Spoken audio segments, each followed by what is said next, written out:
There's no question about it. I have absolutely cracked the cheat code for creating work-life balance, and it is really simple. It's one thing, and that is boundaries. I understand how to set boundaries. I understand how to live by them. It has taken time, effort, and repetition to build out these boundaries in my life, but ultimately that has been the key to success with creating work-life balance and making sure I'm prioritizing personal time and professional time. And calling those two things out, that's the lens in which I view my day, is personal time, professional time. In each of those buckets, there are different tasks, habits, routines, you name it. But as long as I understand, am I wearing my personal hat or am I wearing my professional hat, that helps me know when to do what or when to feel guilt-free about doing something rather than feeling guilty because of all the other things I could be doing. So to give some context to kind of how I operate my day, at least Monday through Friday, is really, really simple. But underneath it, that's when you pop the hood and it's very systemized and organized, okay? So I wake up every day, Monday through Friday for the most part, at 6 a.m. So from 6 a.m. till 10 a.m., that is personal time. And I'll walk you through it. I wake up, I walk our dogs, I feed our dogs, I then meditate, I go to the gym or work out, maybe run. I get back, I shower, I get ready for the day, I have breakfast. I then sit down and read for 30 minutes minimum, and then that is the end of my personal time. Now, on average, that usually starts at 6 a.m. and does not end until 10 a.m., okay? Take everything with a grain of salt, right? I've worked my booty off to get to this point in my life. I don't take it lightly that I can just carve out 4 hours in my morning to prioritize me, but it is so crucial because it sets the momentum for the day ahead because I'm filling up my cup before I fill up anyone else's, okay? So then from 10 a.m. till 6 p.m., I'm putting on my professional hat.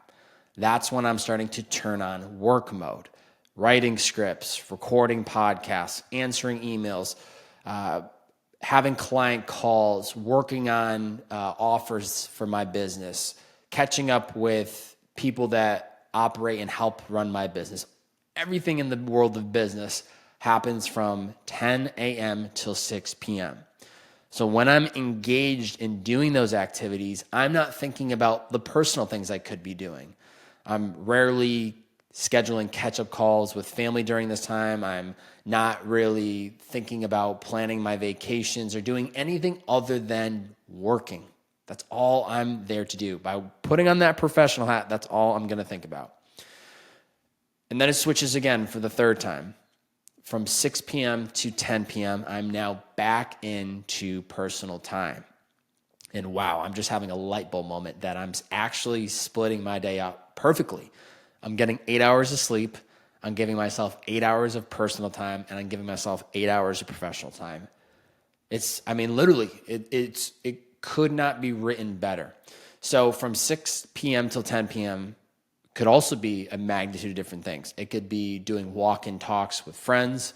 It could be having dinner with my fiance. It could be walking our dogs. It could be catching up with family. It could be watching Netflix, doing a cold plunge, maybe watching something on YouTube, whatever it might be. Maybe just purely relaxing and lounging on the couch, right?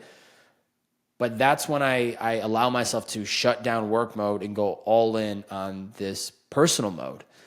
And that helps me ease myself from a busy day, then into kind of the rest of the evening. And then by the time I get into bed, I'm ready to go to sleep. I've had those moments, and there are moments when I maybe shift gears and go back into work mode for an hour because I want to catch up on emails, or maybe I'm in a busy season of life, but I can feel my mind racing and then I have to slow it back down before bed. Now, I keep my weekends much more flexible. I don't really have a regimented schedule. I do try to just really purely prioritize community and experiences and my relationship. And I try to use that as the weekends. And sometimes the work gets mixed in, which is fine. I'm choosing to do that. I don't feel I have to do it. It is my choice. But that's what helps keep me in balance. That's why I feel so at peace every day, because I feel like I'm getting my cup filled in every aspect of my life. I'm not allowing myself to wait till the weekend to finally live my life. I'm not allowing myself to get distracted doing the wrong things when I should be focused on working, or I'm not neglecting my personal well-being because I tell myself I need to put in more hours. No, I have strong set boundaries, and these boundaries are what not only keep me on track of my goals in every aspect of my life, but also holds me accountable to following through on them, right? Now, the benefits, as I've kind of mentioned, of having these boundaries in place is I never feel guilty prioritizing work versus personal stuff or vice versa, because I have these operating hours of when I'm doing what. I go all in on those, on whatever that. Right now, it's 11:12 a.m. as I record this. I'm not thinking about anything personal related because I'm here to prioritize the professional stuff. And I don't feel guilty because this is what I'm here to do. I also have extreme clarity because I know when to focus on what. I've completely eliminated decision fatigue of, let's just play this out. I don't have any idea of when I'm going to work out. And so this is what happens every day. I wake up. Do I feel like working out right now or later? Kind of feeling kind of off. Let's try to do it at lunch. Lunch rolls around. Now I got a lot of momentum. I'm in work mode. My analytical mind doesn't want to shut down. So I'm like, you know what? We'll push it off. We'll go tonight. Tonight comes. I'm on the fence, but I kind of push myself to do it. There's so much energy and attention that is being wasted on that alone. You take that, you multiply it across.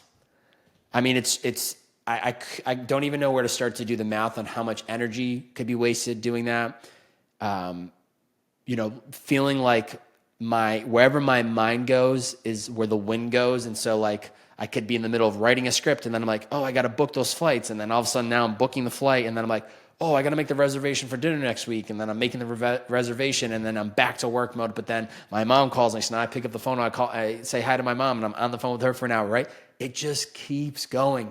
The distractions, the indecision, the decision fatigue, it all just builds and builds and builds. And so that's why I found it to be so crucial and so important to have these boundaries in place, because it gives me peace of mind ultimately. And last thing I'll say is it creates urgency. I know that when I started work today at 10 a.m., I only have till about 6.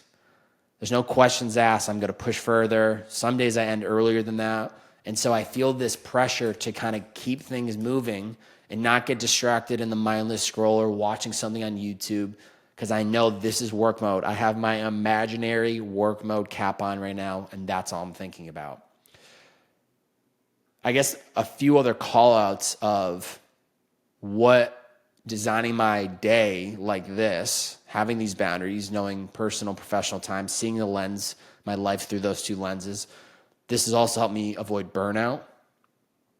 I don't feel burnout because I have these boundaries in place. And right when I probably would feel the burnout, I let off the gas and I go into personal mode and I let the batteries recharge. I let the subconscious do all the firing of thoughts and ideas. And usually my best ideas come when I'm out and about and I come to this desk to work on them, right?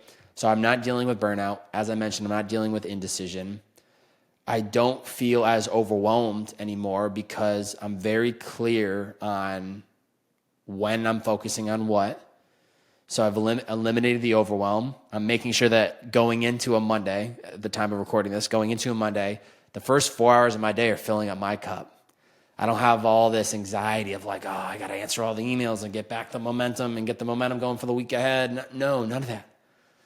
I'm just tapped into what I need to focus on, which is filling up my cup and then showing up and doing everything else. I don't have analysis paralysis because of the urgency of when to do what. I just operate. I just move. I don't allow myself to overthink. I have those moments. Even recording this podcast today, there was another podcast I wanted to record, and I spent all of 60 seconds. Do I do this topic or do I do that topic? And then I just made a decision because I knew I can record this one that I'm recording right now, and the next one I'll record next week. I don't need to go deeper than that.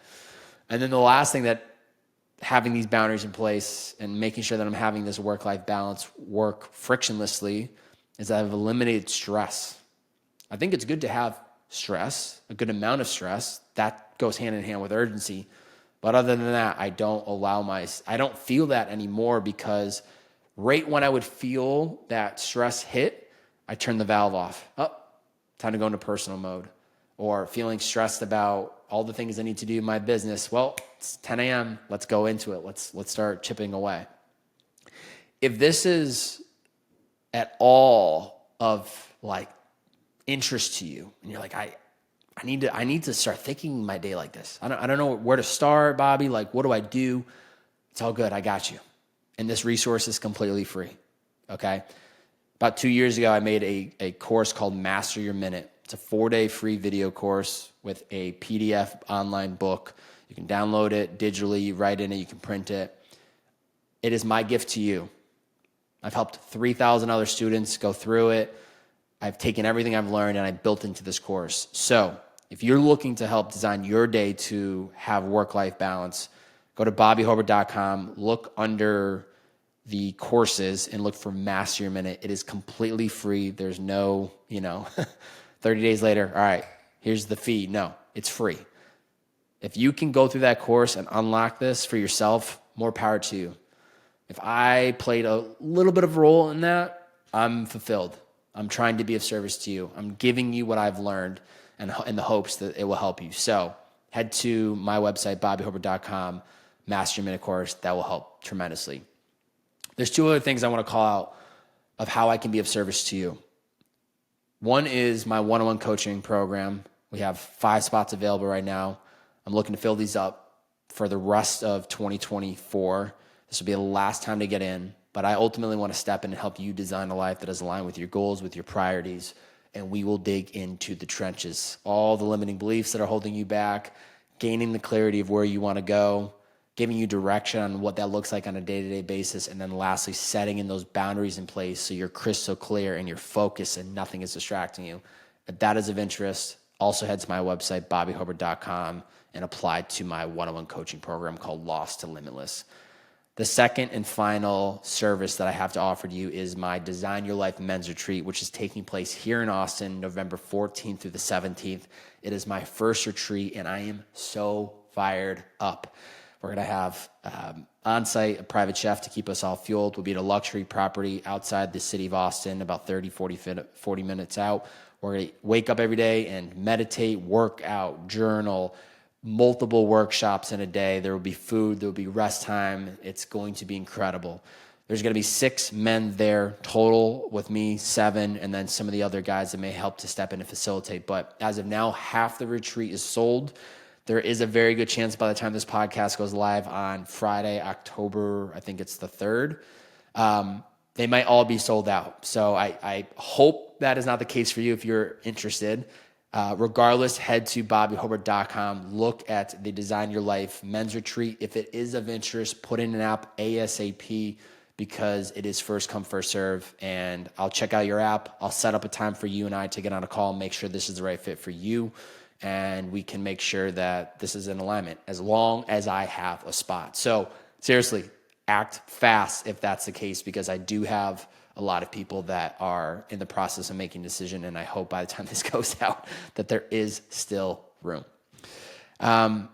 If you made it here to this very moment, I appreciate you listening through this episode. The support is so appreciated, and the best thing that you can do to support this show is just screenshot the episode, post it to your story, tag me at Bob-A, B-O, 3 B's, 4 A's, and a Y. Share the podcast, your IG story. Let me know what was the biggest takeaway. How did this episode change your perspective? And hopefully someone in your community will be like, whoa, I need to hear that episode. Now you get to be of service to them by just being the ripple effect. So please share out the pod today. It would mean the world to me. And that's it. I will see you guys and gals on the next one. It's the Bearded Man Podcast.